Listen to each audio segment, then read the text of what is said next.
In an Edmonton schoolyard, 10-year-old Giselle Lavallee is battling the dark side. She and her friends are shooting cards from the hottest movie in 1980, The Empire Strikes Back. Suddenly, they hear that a real-life action hero is just blocks away. This kid came running so fast, it was almost as if bees were chasing him. He told us Wayne Gretzky was nearby signing autographs. We all jammed ourselves inside. I think I said hi and thanks. We were all kind of stunned. I couldn't believe I'd met my hockey hero.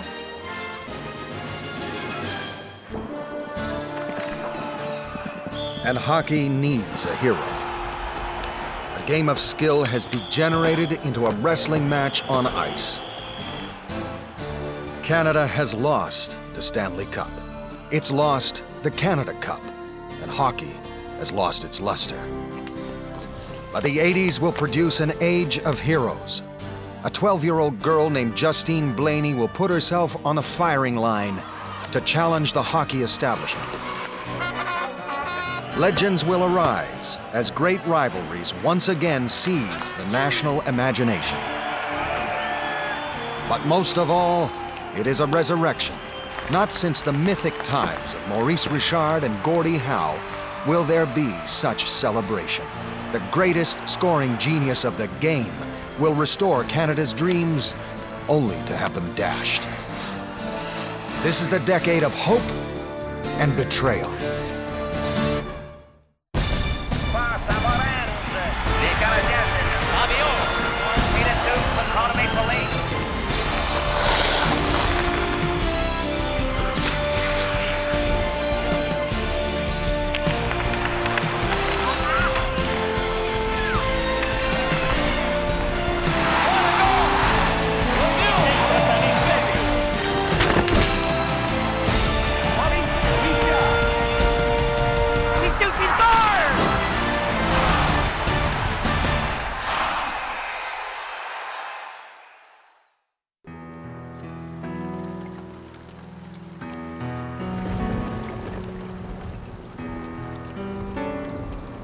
In the early 1980s, Canadians are in a sour, cynical mood. A recession has ravaged the land. Interest rates soar to an unheard of 21%. Auctions are a common sight as thousands of Canadians lose their homes, farms, and businesses.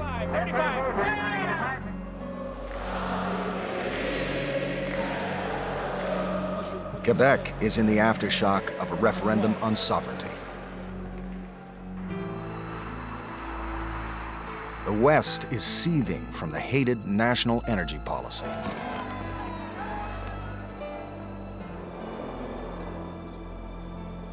And there is no joy on the rinks of the nation.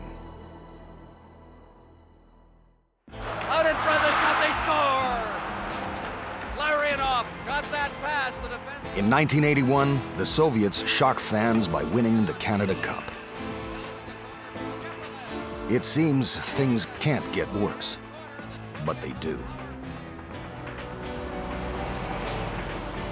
At his trucking company in Winnipeg, George Smith watches the loss of the Canada Cup turn into an even bigger national embarrassment. We watched the game here at work, and we saw Alan Eagleson and Pierre Elliott Trudeau present the Soviet captain with the Canada Cup. We thought, well, that's the end of it. Except that the following morning, there were these stories coming out about Eagleson refusing to let the Soviets take the cup home. And I thought, oh, this is one hell of a mess. Canada Cup organizer Alan Eagleson had called in 6 policemen to block the Soviet team from taking the trophy home. This belongs to the federal government. It's not going out of here, period. I think it was a cheap move from Mr. Eagleson not to give them the cup. They won it and they deserved it. You know, they showed in 1981 that they were the best on the ice. In Winnipeg, George Smith decides to teach Alan Eagleson a lesson in sportsmanship. He asks Canadians to donate $1 each to pay for a replica of the cup to present to the Soviets. Everybody wanted to be part of the picture. We ended up with $32,000. That's quite a lot of $1 bills. The letters came from everywhere in Canada. There was even a letter that came from New York City.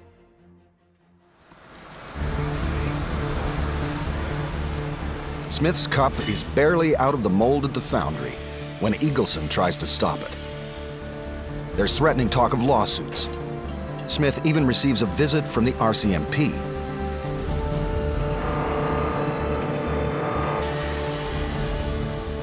Finally, he calls an old buddy and fellow Manitoban, Governor General Ed Schreier, the official custodian of the Canada Cup. So, I called Eddie and said, "Look, what's with this nonsense?" And Eddie said, "It's nothing. Neither of you have the real trophy. I'm the only one who has it, and it's still in my office." Well, the Mounties backed off, Hockey Canada backed off, and everything went peaches and cream after that. Let's put our hands on it. Whoa! Soviet diplomats accept the newly minted People's Trophy on an autumn afternoon in 1981. They call it a truly noble act by Canadian hockey fans. That gesture is not the only positive salvaged from the Canada Cup loss. To Gretzky. Gretzky coming right. A shot, he scores! Gretzky! Even in defeat, Wayne Gretzky confirms what many already suspect. He is the great hope the country has been waiting for.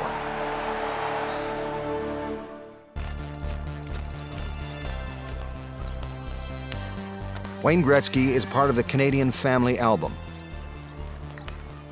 From the age of 2, every aspect of his life is exposed and scrutinized.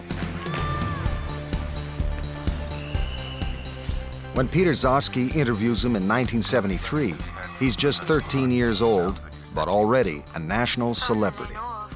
Have you ever been hurt, Wayne? Yes, I had my 3 front teeth knocked out in a game. Were those baby teeth or No, seconds. already the mark of a seasoned hockey player, eh? He's perfect. A family boy, polite, clean-cut, classic Canadiana. My last 6 or 7 years, I've always had a lot of attention through minor hockey and that. And I don't find it any different than it has been before. There's a little more publicity. And I just try to take it in stride. I don't try to fight it. And it works out well. Wayne, anyway, was the answer to whatever it was that people had on their brain about deteriorating Canadian skill level. He was the Messiah. This guy came in and showed that he could stick handle and pass with the best, and in fact, better than any of them. So he gave us a great sense of, oh, good, whew, he's from Canada, we're okay.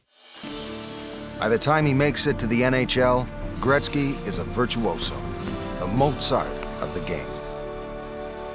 He happened to be the man whose intelligence, if I could use the term from physics, vibrated at exactly the speed of a hockey game, which is why he could play it. It was like an instrument. He seems to do nothing. He seems to vanish. Right? This is what they all say. He vanishes. But he just goes in the peripheral vision of other people. He just goes where the game is going to go. Well, watching him from the press box, it reminded me of the old Rudyard Kipling story where a cobra has a guy cornered, and the cobra says, "If you move, I strike, and if you don't move, I strike." And that was Gretzky. You were dead no matter what you did. He's got it to Gretzky. He's got the open net. Gretzky, will he shoot? He does. He scores! He has broken the record. Gretzky has done the unbelievable. Barely out of his teens, Gretzky scores 50 goals in just 39 games, a feat still unsurpassed. He's just 21 when he racks up 200 points in a single season. Richard's records, Esposito's, Orr's, Howe's, all are shattered one after another. Gretzky Gretzky looking, twisting, turning, scoring! Gretzky comes along and has an original way of playing a game that's been around forever. Does things that you're not supposed to be able to do. He's a physically underwhelming guy. He's very ordinary, which is part of the, I think part of the charm is that he's not a Superman. He looks like you and me, sorta. But he had this great original brain. He's a one-off.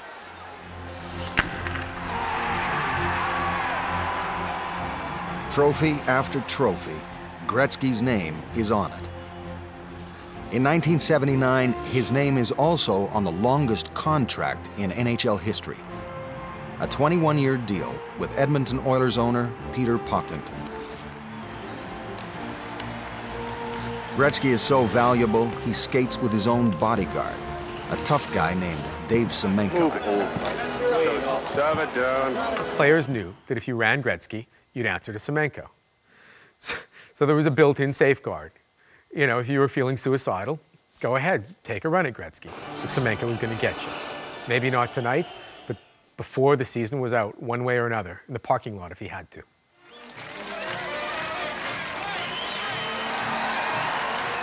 Off the ice, Gretzky is mobbed wherever he goes.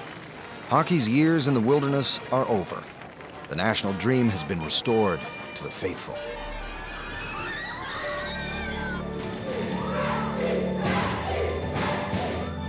Oh my God!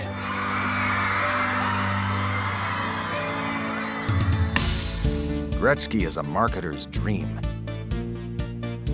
His face is everywhere, selling hockey sticks, soft drinks, jeans. In any language, Gretzky spells money.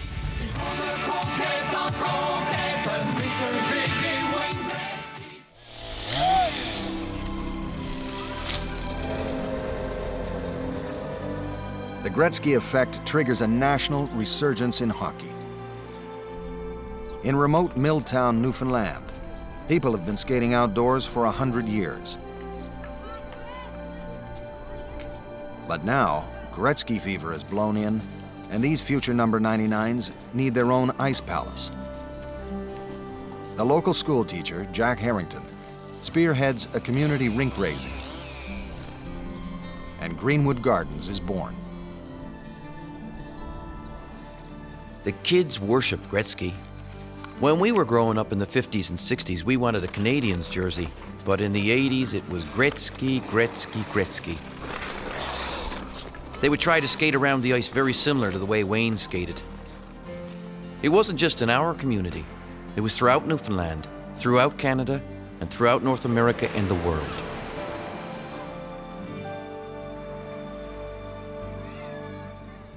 In Giselle Lavalle's world, she need only look out her window to see the Great One's Edmonton apartment. He'll never know it, but he's become a touchstone for her. Life's been turbulent for this young Aboriginal girl. Family difficulties, lots of moves. Since getting his autograph, she's made Wayne Gretzky her inspiration. October 20th. The Great One came through in a dramatic way. Gretzky was mobbed by his teammates. It was great. Armed with a cheap stick from Woolco, Giselle endures the taunts and teasing of her teammates to play street hockey, Gretzky style. I'm the only girl playing street hockey in a neighborhood of boys. I tried to emulate Wayne's style of hockey. Unselfish and smart, a real team player with a strong work ethic and a lot of passion. Everyone in Edmonton has lived through a few hard years, but the recession is lifting. Now, Giselle Lavalle and the whole city will be swept along in one of hockey's most glorious decades.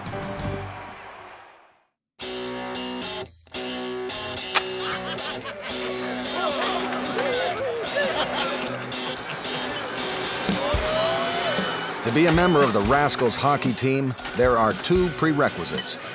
Play hard, party harder.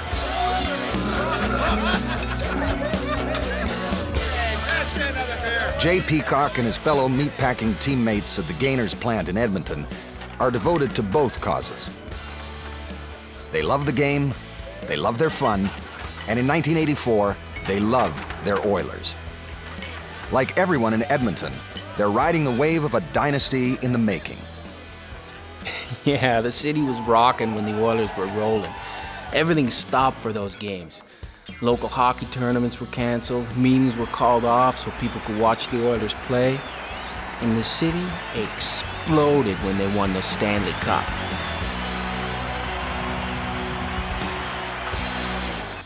I don't think there's any feeling ever like it. I mean, it was the greatest feeling I've ever had in hockey.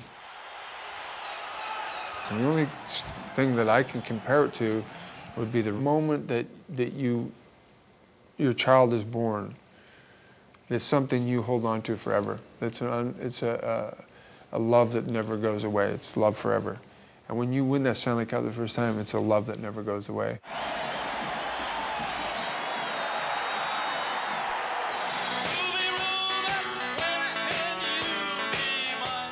Peacock's boss is the brash millionaire, Peter Pocklington.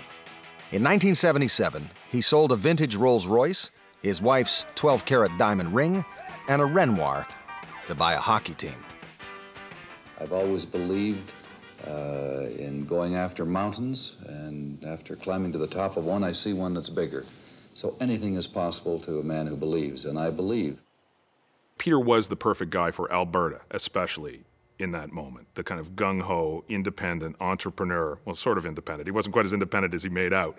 But the idea that I'm a businessman and I'm doing this on my own and I'm gonna carve this thing out of this city and I'm gonna make this franchise work and we're gonna win Stanley Cups here in Edmonton, and isn't that great? That was the perfect Alberta thing, the kind of Alberta in your face to everybody else. Jay Peacock spends his days toiling on the kill floor at Gainers, one of Pocklington's enterprises. It's hard, brutal work, but occasionally there are perks. When the Oilers win the Stanley Cup, Pocklington delivers it to the Gainers' lunchroom. My buddy got his picture taken. It was an amazing experience. Nobody ever dared dream they would see the Stanley Cup in their lifetime.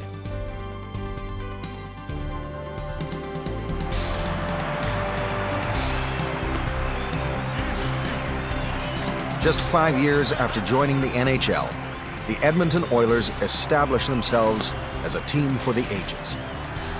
Gretzky anchors one of the most dynamic squads in hockey history. Mark Messier, Paul Coffey, Yari Curry, all future Hall of Famers who weave pure magic on the ice.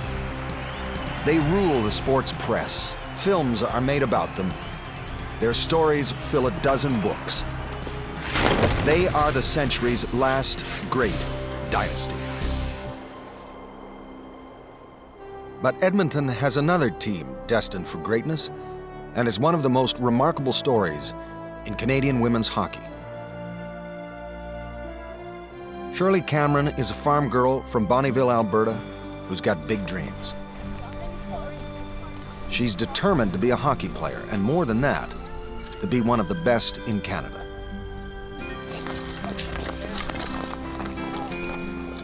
My parents didn't think women's hockey existed, and they thought it was a childish fantasy. But that didn't stop me. We played in this small area in between the 3 farms where the 3 Cameron families lived. And we would gather all the time at the slough, and we would play hockey every single night in the winter, and on Saturdays and Sundays.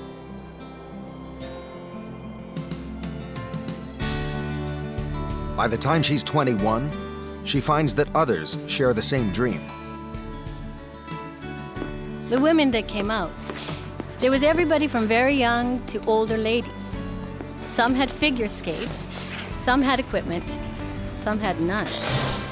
We basically spent the first year just learning how to play. The Edmonton Chimos may have had a ragged start, but they catch on fast. They're tough and they're quick. And by 1975, they're the best in Alberta women's hockey.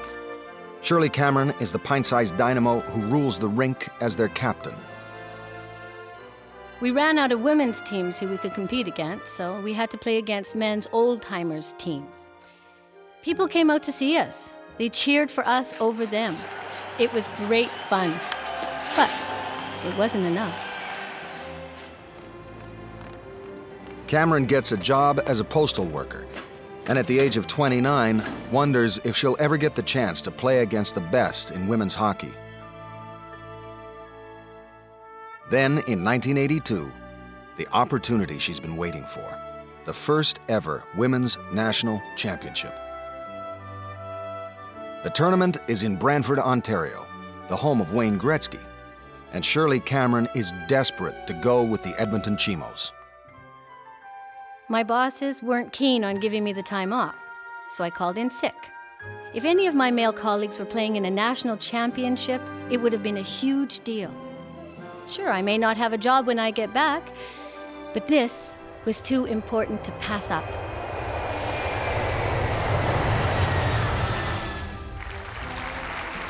It's history in the making, the birth of national women's hockey in Canada. Shirley Cameron and the Edmonton Chimos make it to the finals.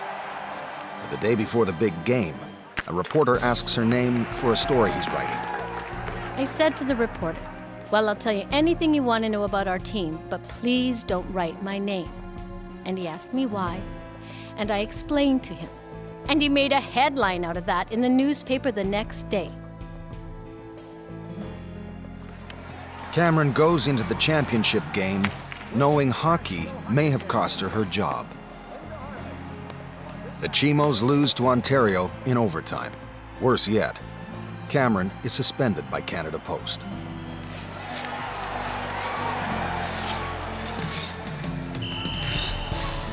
But national women's hockey is here to stay. And Shirley Cameron will be back. 2 years later, she leads the Edmonton Chimos to victory in the championship. There was no stopping you this time? Not this time, no. We weren't going to be runners up again, no way. Cameron is the series' top scorer and its most valuable player. And this time, Canada Post gives her the time off. As player and then coach, she'll take the Chimos to the national championship an astonishing 16 times. Her contributions as a player and a mentor to the future stars of the game are legendary. In the story of women's hockey, Shirley Cameron is one of the pioneers.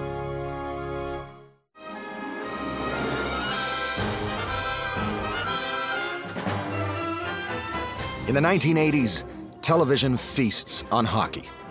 NHL tonight. It's the era of the big mouth pundits and hockey soap operas in prime time. Historic rivalries are matched by fierce new ones, fought out on Saturday night television. In the West, the Calgary Flames and the Edmonton Oilers divide the province as they battle for the hearts of Albertans. But the most legendary feud of the decade pits Montreal against Quebec City. Spare goaltenders, everybody's on there now, and the melee starts. Whenever the Canadians and the Quebec Nordiques play, it's war on ice. Well, Chuck, and there's a pileup down there that's dangerous. Good Friday, 1984. Quebec's two beloved teams are in a no-holds-barred fight. There they go again. Going at it over there. Somebody's hurt down there now. The game is suspended, and everyone sent off to cool down.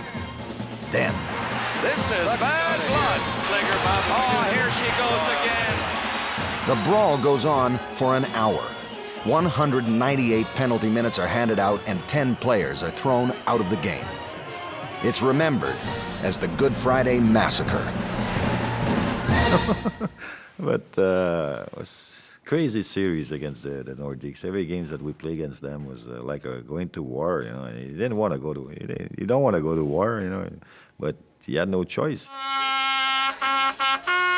That's for the Nordics. In a province that considers hockey a religion, the rivalry has shades of David and Goliath. The Canadians have their backs against the wall now. The Montreal Canadiens had just won 6 Stanley Cups in the 1970s.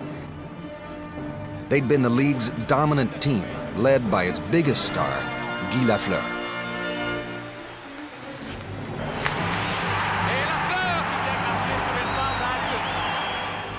The Quebec Nordiques, by comparison, are mere upstarts, but they're brash and confident, and they seem to embody the new mood in Quebec. It's no accident that their colors are the blue and white of the Quebec flag, and their uniform boasts the fleur de lis.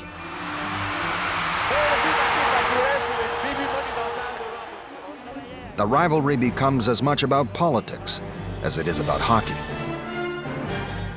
For a lot of the supporters of the Nordiques, that team became embedded not only in terms of sort of vaguely race and culture, but politically with that mission of an independent Quebec, an independent French-speaking team. And so the Montreal Canadiens didn't become fully the English-speaking team, but the other, not completely the other, but sort of the other for a while. Even innocent beer drinkers best choose their brand with care. Molson owns the Canadiens, and O'Keefe owns the Nordiques. Everyone's taking sides, and poor Carl McNeil is stuck in the wrong place at the wrong time. McNeil is no ordinary Montreal Canadiens fan. His home is a shrine to the team both inside and out. The trouble is, McNeil lives in Quebec City, where a Habs sweater is an invitation to fight. There was a lot of tension in my family. My father was a Nordiques fan, so we couldn't talk about hockey. Oh dear God, there was quite a commotion when I said that I wouldn't set foot in the Colisée, that hen house. That wasn't well received. Hockey mania in the province goes from kitchen arguments to living room melodrama. The hottest TV show in Quebec is a soap opera about a Quebec hockey team, which looks suspiciously like the Nordiques. It's written by hard-bitten sports reporter Régent Tremblay, and it has all the ingredients for a hit. Sex, booze, violence. And of course, ice. Lance et compte. He shoots, he scores. Has Quebecers mesmerized. The guys would turn on the TVs in their locker room to follow Lance et compte before jumping on the ice for their garage league. Shopping centers, in order not to lose business, would organize special spots to watch the show. In English Canada, hockey and television produce a different phenomenon. A one-man melodrama with opinions as outrageous as his wardrobe. It's easy for you out there to sit there, isn't this ugly or something? You're not out there getting bashed around. Don Cherry talks hockey with the passion and fire of a Baptist preacher. A journeyman who slogged it out in the minors for years, his NHL playing career started and ended with just one game. As a coach, he was revered and reviled. Cherry took it all in stride. In the '76 NHL awards, when Don Cherry won for Coach of the Year, I mean, imagine the audacity of this guy. He gets up and he says, well, in the history of the Coach of the Year, there have been many winners, many great people have laid claim to this award, but I have to say, none of them more deserving than me. And that's Don, you know, and he's just having fun. And that's hockey. He's so full of that locker room mischief. In the early 1980s, Don Cherry reinvents himself with a little television segment on CBC. Welcome to Coach's Corner. I think you're really going to enjoy this. You're going to wear those tin hats. Whether it's European players or face masks or tough guys, no subject is off limits. He's a mean, tough hockey player. I like him. They're playing like pussies, and nobody's afraid of going in Philadelphia anymore. You've been great tonight. You really have. I know. You want to see the replay? Yeah, let's see it. People look for the outrageousness, look for the acting, kind of laugh at him, and are comforted in the fact that they don't believe the things Don does. But they still watch him. And then I think for other people, and maybe it's the majority, I think Don is a very comforting guy to watch because they do believe what he says, and he's reassuring. Don Cherry and television make a perfect fit. Like hockey, it's part sport, part entertainment. Saturday night will never be quite the same.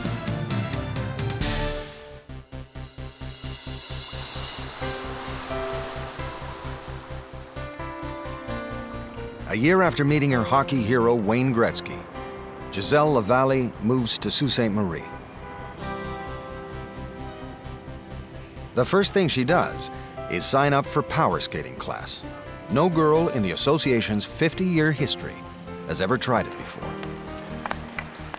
She takes to the ice on skates 2 sizes too big. Sure, the boys teased me, but I didn't care. Out of 24, only 2 of us passed all the tests. My coach asked me what I was going to do, and I replied, play hockey. Giselle's personal battle for hockey equality is mirrored in leagues and rinks around the country.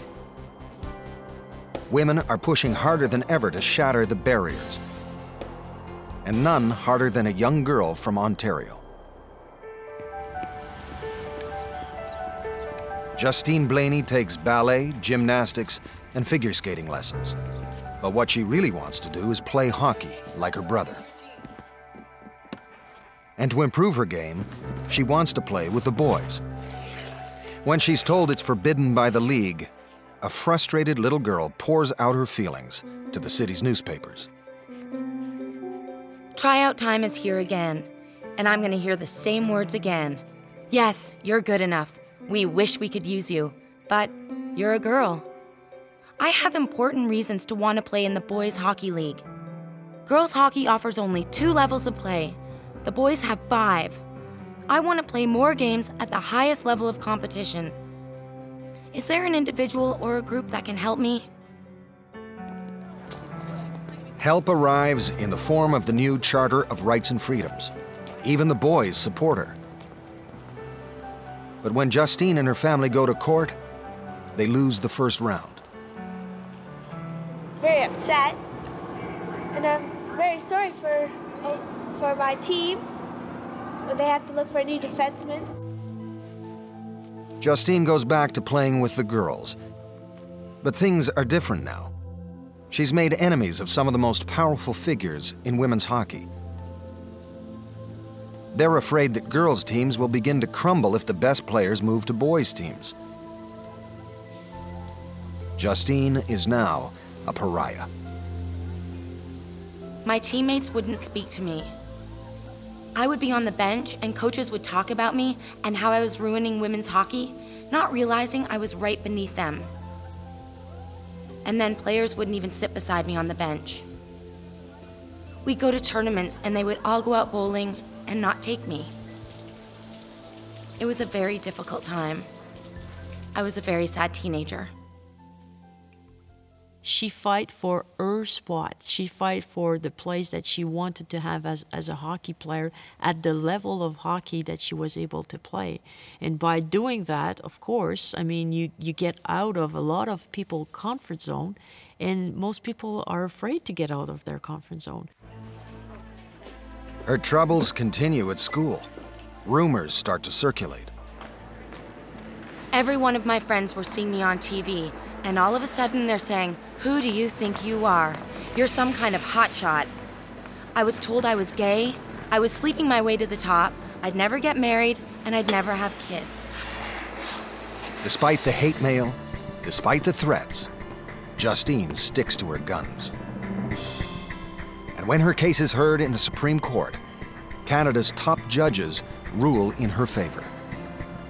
But it will take another year and a half before the Ontario Hockey Association finally caves in.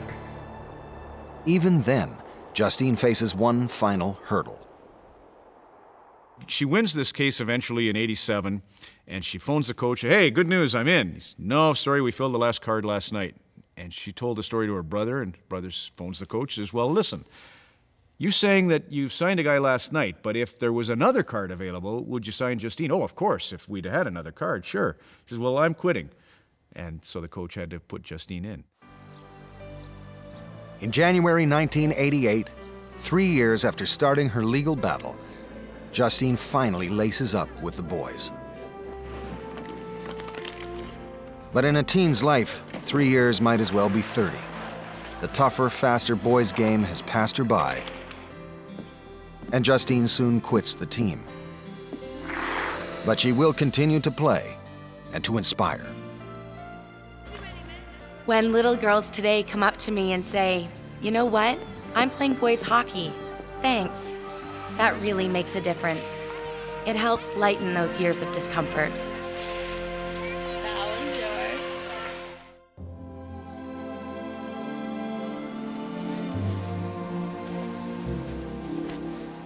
In the summer of 1988, Canadians are anticipating one of the biggest events of the year. It doesn't involve skates, sticks, or Stanley Cups. Instead, they're getting ready to watch an American actress marry Canada's greatest hockey player. It's the next best thing to a royal wedding.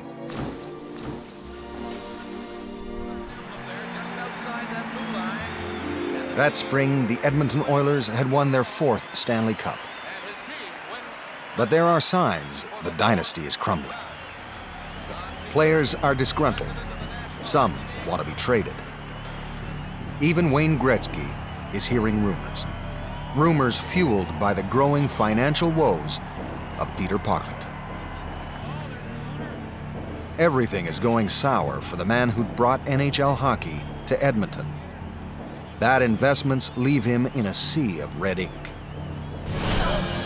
To make matters worse, a 6-month strike at his Gainer's meatpacking plant ends in broken heads and a bitter union.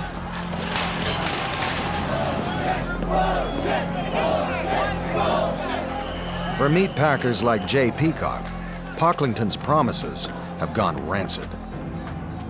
Yeah, I got arrested 4 times. 3 times the first day and once on the second.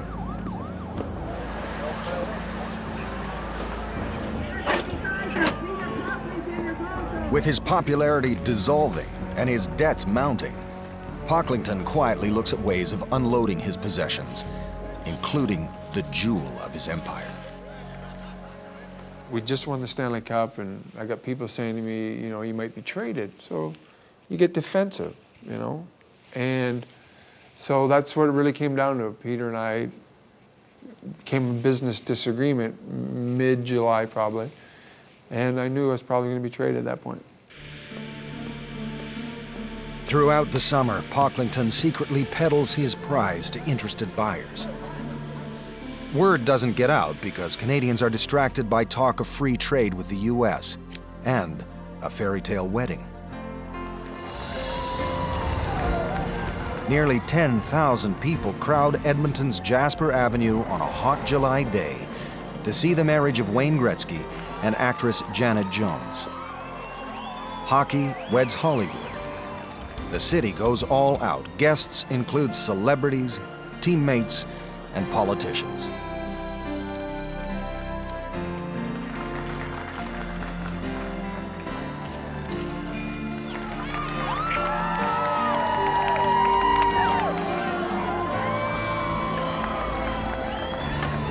Behind the smiles, however, a tense drama is unfolding. Knowing his days in Edmonton are numbered, Gretzky's only play is to decide where he goes. On August 9th, 1988, the country is stunned by the news. Your move to LA will not only be a tremendous boost to hockey in that city, but in the entire United States. But as I said, there comes a time when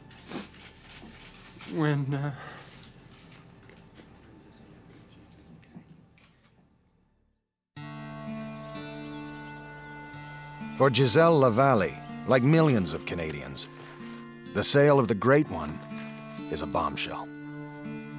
My jaw dropped to the floor. I still can't believe it. I grew up with him and now he's gone. When Gretzky was sold to the Los Angeles Kings by Peter Pocklington, obviously the initial reaction was, there goes our birthright, there goes our genius from Brantford, Ontario, from a great hockey town being sold to Hollywood. What a terrible thing. Gretzky going to Los Angeles created the illusion that hockey was portable, that you could take hockey anywhere and sell it, that it didn't have to have any roots, that you could sell it to people who had never seen ice, who had never played the game, and who had no connection and didn't know who Foster Hewitt was. Hockey is about to go in new directions. Giselle Lavalle will also move on. She'll be the first in her family to go to university, graduating with a master's degree. Her work will take her to Saskatchewan, fighting for First Nations justice. And she'll work with Aboriginal kids playing the game, Gretzky style. I love hockey. I love playing it. I've always said I'd keep playing until I was a grandmother or my knees gave out. It's the human struggle at the most primal level.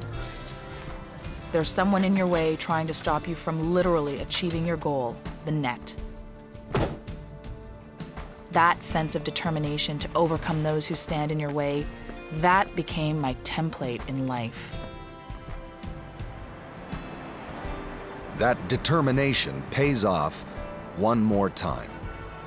The autograph she got as a child disappeared long ago, but another opportunity presents itself at Gretzky's restaurant in Toronto. I got excited because I saw he was there. His people tried to cut off the lineup for autographs a couple of times, but I didn't move, and neither did the others ahead of me. Moments later, she is face to face with her hero. He signs the hat she has in her hands. Then, like an apparition, he is gone.